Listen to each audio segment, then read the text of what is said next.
In this video today, I'm going to show you ladies how to wash your hair, your extensions, and go from something crazy like this to a more beautiful, finished, polished look like this. Hey you guys, it's Haley of LoveLeys Hair, and I'm here with another video to show you guys how I blow out and basically style my hair after it's been freshly washed. This is a sew-in that I'm going to show you how to style. I want you guys to know how to blow dry your sew-ins because I feel like so many times people forget that if you don't do it right, you will have mildew in your scalp, and you know, it just won't be a good thing. So yes, this is very important. So let me guys show you. Thank you for watching. Again, this is Haley of LoveLeys Hair. Let's get started. So the first thing we're going to do, you guys, is we're going to make sure we spray our hair with some leave-in conditioner. I'm using MIZANI's Miracle Milk. You can use whatever works for you, but it truly helps to detangle and spray through hair to make sure it's moisturized before you start combing and pulling and drying it. But also we're going to use Design Essentials Silk Essentials, which is going to help moisturize and protect our hair from the heat. Any heat protectant will work, but this is my personal favorite.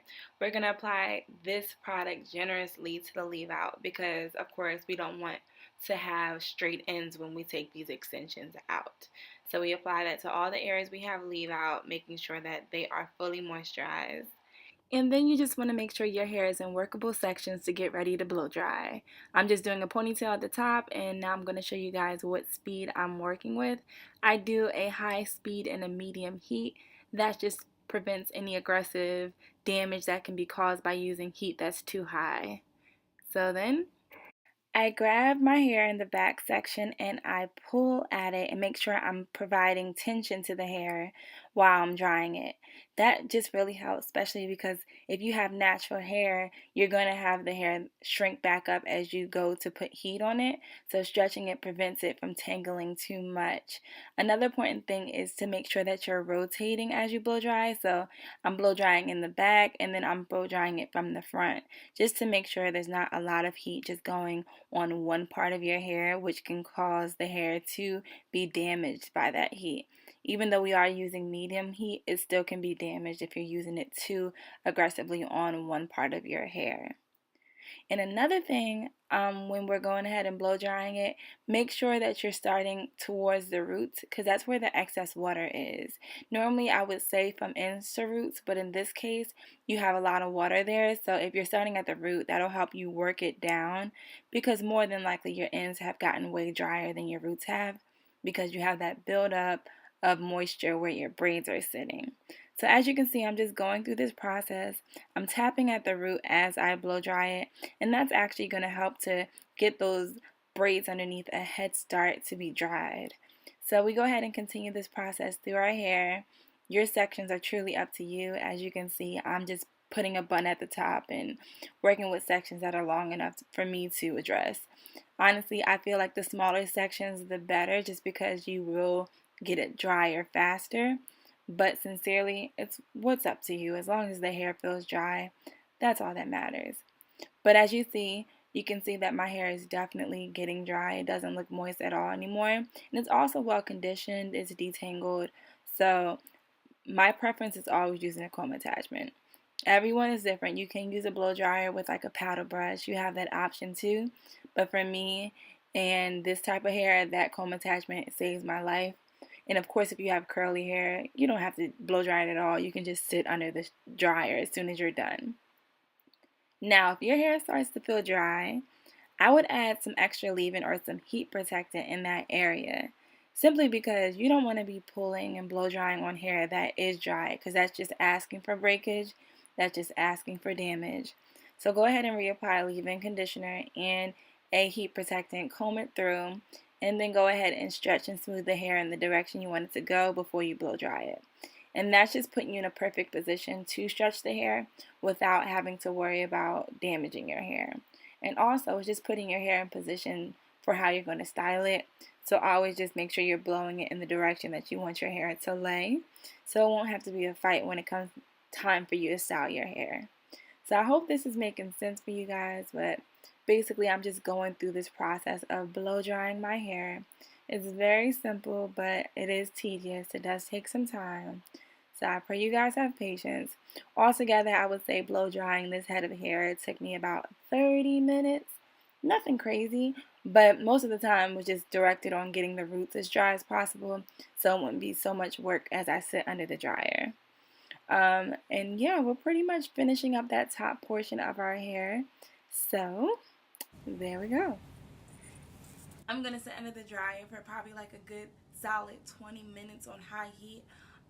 It could be longer, but I'm gonna shoot for around 20 minutes just to make sure the roots of my hair get dry, because all of the hair itself is dry now. So all we have to do is get that inner part that's harder to get really deep down in to dry it out. But as you can see, it is all dry on the outside. My leave out has been blow dry, so you know we're in good shape. Look at that gray hair. Ooh. But yeah. So now it's time to do that last step of sitting under the dryer, and I'll be right back with you guys on how I style my hair. Okay, y'all. So I sat under the dryer for 25 minutes. I'm sorry I didn't get footage of that. But yes, all I did was sit under. Nothing crazy, nothing special. Now we're going to style it. We're going to do a rod set. This is something I do suggest. We're going to use foam wrap lotion for styling this rod set. Now, everyone's different. Some people do gels. I feel like the wrapping lotion gives you the most shine and the most hold. And I'm going to use some perm rods. I'm going to use the purple ones, but you can use whatever size you'd like depending on the size of curl you want. So yeah, that's what I'm using, and I'm going to create a section based off of the size curl I want. I don't want them to be really big nor really small, so I'm doing a pretty chunky section, and I'm going to start by doing a flat twist. Now the flat twist I'm doing towards my face because I do want it to frame my face. I don't want it to flip backwards. And that flat twist does not have to be special or neat. It just helps blend my leave out with the extensions. And after that, you have to make sure you saturate the ends for maximum hold.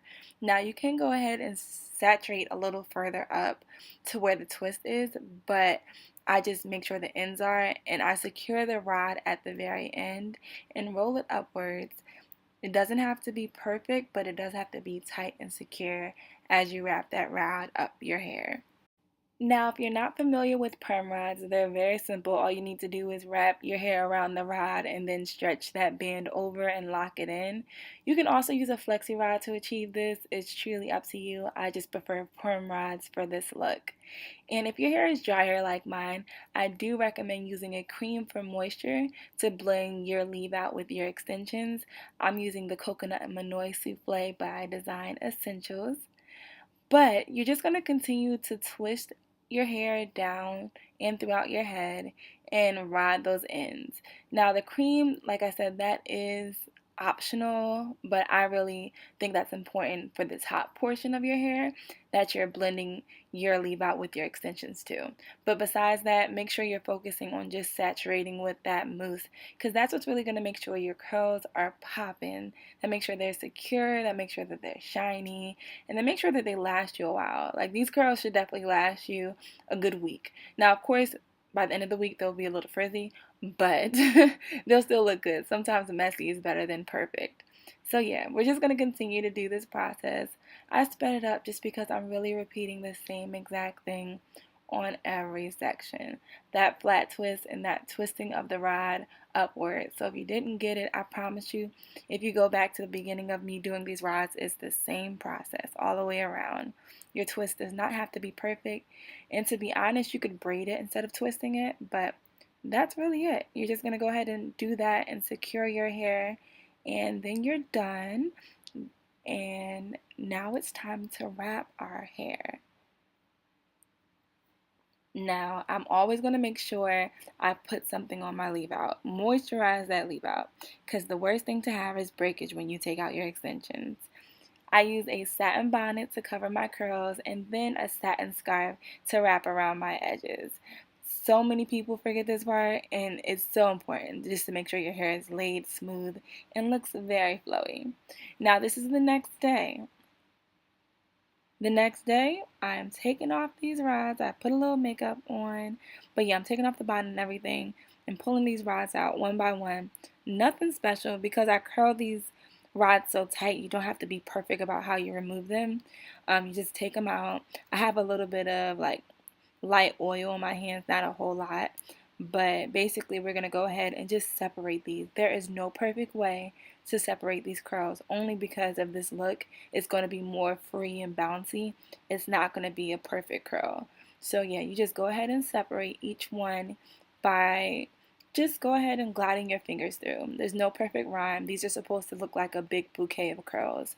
Nothing spirally, just more so just body and volume. But yeah, as you can see, it is coming together. It looks amazing. And this is my finished look. I think I love it. I hope you guys see what I see, because these curls are popping. And as you can see, it was easy. It was not a lot of work. All we did was go step by step, ride this hair, and look at it bounce, bounce. But yes, I hope you guys enjoyed this video. I did my very best to give you guys something fresh and helpful. It's been a pleasure. This is Haley of LoveLeys Hair, and I hope you have a great week.